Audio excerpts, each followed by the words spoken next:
Now to the political fallout and the final submissions by counsel assisting that inquiry into hotel quarantine last night made it pretty clear that senior Victorian public servants would be hammered for, among other things, not properly advising Premier Daniel Andrews about federal offers of ADF support.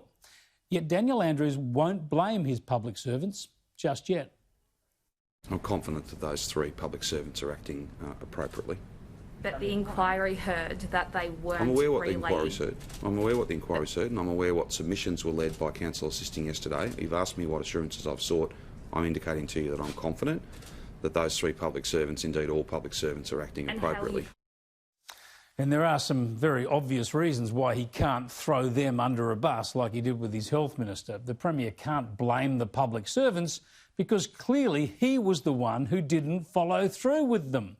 For instance, he was the one in the National Cabinet meetings getting the offers of ADF support directly from the Prime Minister, as Scott Morrison reiterated today.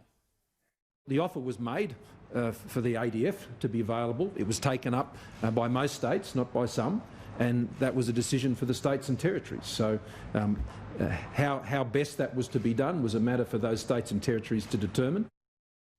As we've shown you before, even the Premier's media release way back on March the 27th, after a National Cabinet meeting, detailed the offer of ADF support. So the public servants may well deserve censure for not doing more and not bringing follow-up emails to the Premier's attention. But the Premier has clearly failed. He got the offer, he announced the offer, and clearly he never followed through with his ministers or the bureaucrats to take up the ADF support.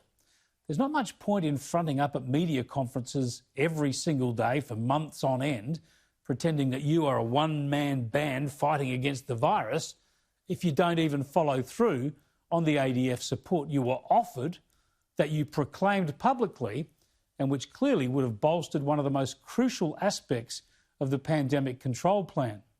If the quarantine inquiry findings don't make those points, it won't have done its job.